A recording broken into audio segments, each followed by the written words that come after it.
Final karakter. Kita sampai pada pembahasan breakdown terakhir tema susuran. Setelah ini bisa kita bahas sekolah lain. Ya sebenarnya kalau mau dibahas karakter susuran yang lain sih masih banyak, seperti Boya, Hanaki Kuriko, Wasiokota, Kawashinoboro, Kogoro, Haruki, dan yang lain. Namun pembahasan saya cuma yang jelas-jelas nampak bertarung saja atau setidaknya punya skill berkelahi. Karena tujuan utama channel ini dibikin adalah untuk mengadu lintas karakter dari film satu ke yang lain. Jadi setiap karakternya harus di breakdown dulu supaya menghasilkan data yang akurat. Oke, langsung saja ke pembahasan. Karakter terakhir ini ada Suchi, Gohei, Okisu, dan sang pemeran utama yakni Kaburagi Kazio. Kita bahas yang pertama, Suchi Taira. Pemeran karakter Seki di Hack and Law ini ternyata tidak benar-benar lulus sekolah sepertinya. Waktu era Genji dia jadi pasukan Hosen. Hosen kalah, dia pindah ke susuran jadi Suchi sebagai kelas 3. Dan dia menjadi siswa paruh waktu di Oyako. Mau cari apa sih sebenarnya Bang Wataru? Pemeran Wataru Ichinose ini ternyata memiliki skill yang sama di setiap perannya dari film yang berbeda loh, yakni gayanya yang seperti ini setelah memukul. Yang Hosen agak nggak terlihat karena kepotong kamera. Oke, kembali ke Suchi. Suchi di susuran tidak sekuat seperti Seki. Walau badannya besar tapi dia belum terlalu bisa mengangkat kroco. Masih seringnya megang, dorong, sama nonjok doang. Untuk damage-nya karena dia gagal menyerang Gohei, jadi hanya terlihat saat melawan Kroco saja. Karena terlihat ada Kroco kena bogem tapi tidak benar-benar tumbang, ini masih gerak-gerak seperti kedorong doang dari powernya. Berarti damage Suchi tidak kuat. Suchi yang berbadan besar tidak memiliki kecepatan dan kelincahan yang bagus. Itu sebabnya dia kena serangan Gohei terlebih dahulu sebelum sempat memberi serangan, dan Suchi berakhir kalah. Namun Suchi lumayan memiliki battle IQ dan pengalaman, tentunya. Karena Suchi adalah salah satu komandan faksi yang sudah memiliki pasukan, berarti dia pernah menaklukkan beberapa murid. Secara defense, lawan Gohei dia kalah, namun Gohei perlu memukulnya berkali-kali. Menurut saya Suchi kalah bukan karena defense Suchi lemah, akan tetapi staminanya yang sedikit. Mungkin efek banyak lemak di tubuhnya karena suka makan makanan berminyak jadinya tenaganya kemposan.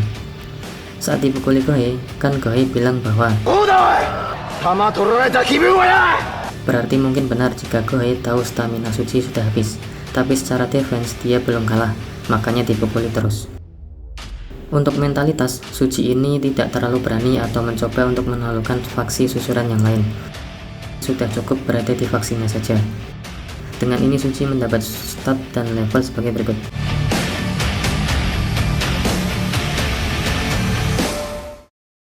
Yamashita Gohei. Kalau tadi pemeran Seki di Hack and Law, sekarang pemain S dari Mighty Warrior. Beda karakter, beda kekuatan. Gohei di sini tidak sekuat seperti S. Dari segi power, Gohei kurang kuat, bahkan damage-nya juga tidak kuat. Dia perlu menghajar berkali-kali Suchi dan lama sekali supaya Suchi benar-benar tumbang. Saat lawan Kroco juga demikian. Tapi setidaknya Gohei ini cukup cepat dan lincah. Ada adegan-adegan dia mampu menghindari serangan lawan lalu menghajarnya cukup cepat. Secara battle IQ dan pengalaman, rasanya dia kurang pengalaman karena cara berkelahinya harus memegang lawannya dulu supaya bisa mendaratkan pukulannya biar terasa sakit. Dan juga karena Gohei ini seperti sedang memulai penaklukan, jadi masih perlu banyak pengalaman bertarung yang baik. Untuk defense seharusnya dia lemah banget, karena sekali tendang Casio dia langsung pingsan. Tapi saat lawan Kroco setidaknya ada kuat-kuatnya dikit. Untuk stamina Gohei termasuk petarung yang semangat atau berapi-api. Karena alasan tadi, yakni sedang dalam semangat menaklukkan siswa lain, jadi lumayan bertenaga. Nah, untuk mental awalnya doang gahar. Saat dikasih salam cinta dari Casio, dia sadar bahwa mengandalkan mental saja tidak cukup, perlu skill dan defense yang kuat dulu untuk menaklukkan Casio. Alhasil mental Gohei stuck atau terhenti tidak melanjutkan penaklukannya. Dengan ini Gohei mendapat stat dan level sebagai berikut.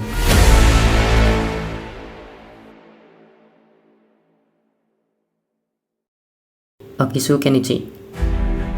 Okisu memiliki power dan damage yang tidak kuat. Gembul dipukul tidak mental maupun merasa kesakitan. Gembul sendiri kemarin sudah saya breakdown dengan stat.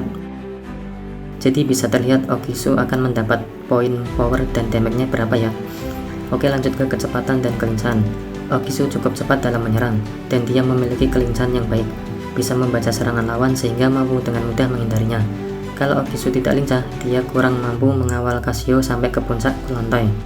Kemudian sebagai bentuk murid senior, dia terlatih dalam hal battle IQ. Bisa saya katakan dia cerdik. Saat lawan gembul, Ogisu menyadari pukulannya tidak berpengaruh terhadap defense gembul. Alhasil dia menggunakan cara lain dengan memukulnya sampai jatuh dari tangga. Rupanya hal tersebut efektif. Dan untuk memastikan si gembul benar-benar tumbang, dia memberi satu kali lagi tendangan yang membuat gembul jatuh lagi dan tumbang. Tapi hal tersebut bukanlah battle IQ yang bisa dikatakan level tinggi sih, tergolong biasa atau umumnya dalam bertarung, karena Ogisu sendiri tidak memiliki teknik berkelahi. Lanjut ke defense. Melihat dari damage gembul dengan poin 6, gembul sudah berkali-kali memberi pukulan namun defense Ogisu tidak menurun, atau bisa dikatakan mengimbangi. Tapi untuk stamina, Ogisu lumayan mampu bertahan sampai akhir. Walau selesai melawan gembul dia ngos-ngosan, setidaknya tarikan nafasnya dimulai dari awal sampai terus lari ke lantai atas, baru kelelahan setelah melawan gembul. Tapi menurut saya sih itu termasuk stamina yang sedikit. Nah, untuk pengalaman, sebagai senior kelas 3, Ogisu selalu mengatakan dia senior. Nggak salah sih, tapi menurutku tetap saja pengalaman berkelahinya kurang jauh, walau ada sedikit bukti jika Ogisu mampu mengalahkan gembul dengan kecerdikannya. Jadi untuk Ogisu, dia mendapat stat dan level sebagai berikut.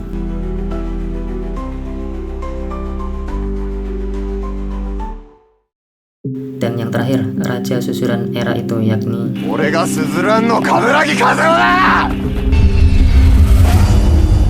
yang saya suka dari Kasio ini adalah mentalnya.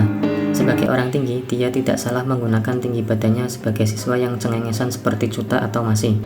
Karena itu benar-benar membuat Harisma sebagai orang tinggi jadi diremehkan. Kita bicara tentang mentalnya dulu. Kasio tidak menunjukkan sikap mental penakut sama sekali, tapi dia hanya punya trauma akan darah karena sejarah ayahnya. Tetapi untuk mental sikap berani kepada seseorang tetap solid. Bukti-buktinya adalah berani datang sendiri ke susuran. Walau dihalau Ogisu dan teman-temannya, Kasio tetap stay cool. Bukan tidak berani, tetapi memang tidak perlu melayani mereka. Sampai Kagami lewat yang mobilnya hampir menabrak Ogisu, Kasio langsung mengikuti sampai gerbang susuran. Nah, adegan ini adalah salah satu favorit saya nih. Oi, omae sa, kuruma de hito haneta ite sumimasen no hitogoto mo nee no ka? Sebagai orang tinggi, dia menepi siswa lain sehingga dia punya jalan dan menghampiri Kagami. Selain mental yang kuat, ternyata Kasio juga punya attitude yang baik juga. Lanjut ke adegan Ogisu mengarahkan Kasio untuk mencapai puncak. Dia diperkenalkan murid-murid dengan ranking-ranking masing-masing. Walau sampai Rindaman diperkenalkan, Kasio tidak merasa takut sama sekali. Sampai akhirnya benar-benar bertemu dengan Rindaman. Tapi karena Kasio sedang tidak ingin bertarung, dia cuma memandangnya. Lanjut pertemuannya dengan Shibata dalam bar. Kasio yang tenang terprovokasi karena melihat darah Momo, langsung menghajar siapapun yang menghalangi sampai akhirnya bertemu Shibata. Dari cara memandang Kasio ke Shibata, dia tidak memperlihatkan kelemahan mental sama sekali dan bersedia meneruskan perkelahian 1 lawan 1 di luar bar. Tapi diurungkan bersama karena rasanya berkelahi juga tidak ada untungnya saat itu. Mending udut bareng deh. Selama di susuran, nama Kasio dikenal sebagai orang terkuat karena salam kenalnya pada anak buah Terajima sampai giginya copot. Damage Kasio emang juara sih, dan tidak ada yang berani mengganggu dia sampai ada salah satu siswa yang nekat, yakni Gohei. Gohei harus belajar banyak jika ingin menemukan Kasio. Dan selanjutnya, Kasio mendatangi markas Kagami sendirian untuk bersiap melakukan perkelahian mereka berdua. Dan puncaknya adalah berhadapan dengan Rindaman. Sebelumnya Kasio sudah janji akan melawan Rindaman setelah berada di puncak. Itu tadi bentuk mentalitas Kasio yang saya katakan sempurna. Tinggi, wajah serius, gentle. Sangat cocok sekolah di susuran sebagai pria sejati. Lanjut ke poin power.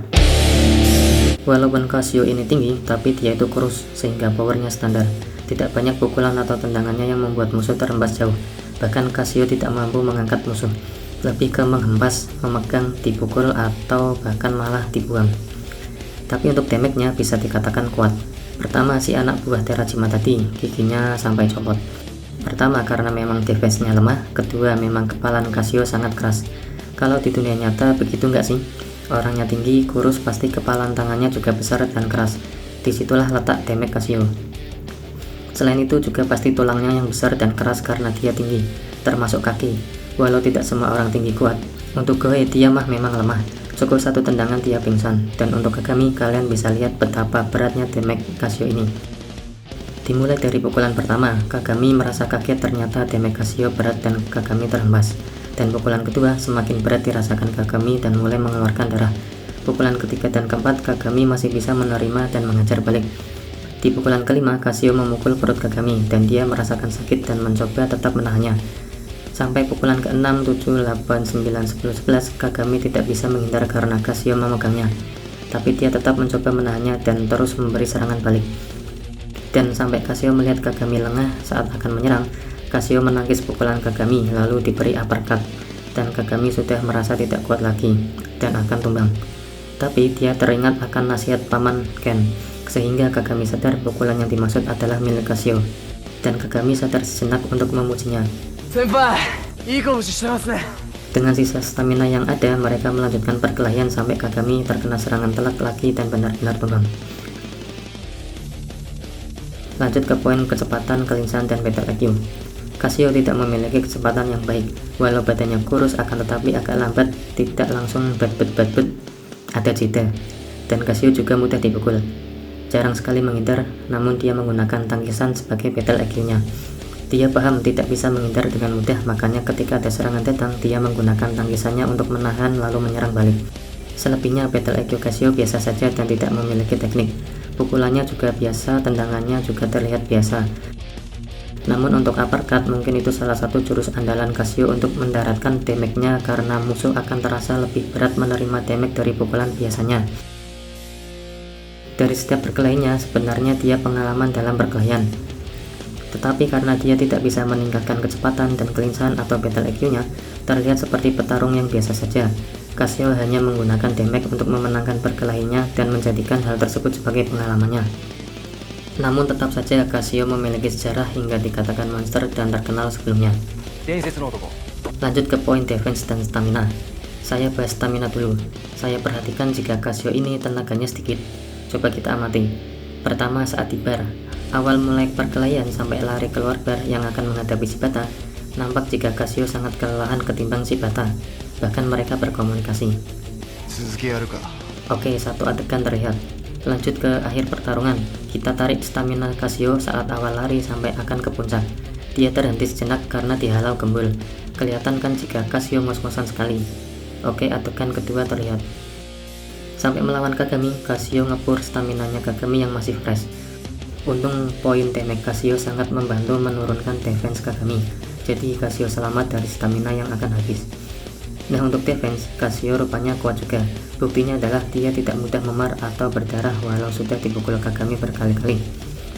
Walau damage Kagami cukup kuat, namun karena Kagami tidak menyerah dan terus mengejar, nah, baru Casio terkena serangan telaknya yang menyebabkan mulutnya kemucur darah. Tapi dengan keadaan stamina yang kelelahan, rupanya setelah terkena serangan telak, Casio tetap saja tidak tumbang-tumbang. Sudah jelas kuat kan? Dengan ini Casio mendapat stat dan level sebagai berikut.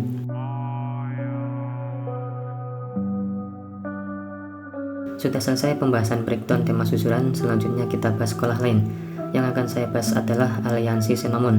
Namun saya bagi 3 bagian sesuai aliansinya. Namun sebelum ke ranah sekolah, akan saya tuntaskan dulu ranahnya Tokyo Revenger bagian musuh-musuhnya. Baik, saya ucapkan terima kasih bagi kalian yang sudah subs dan mengikuti. Terima kasih.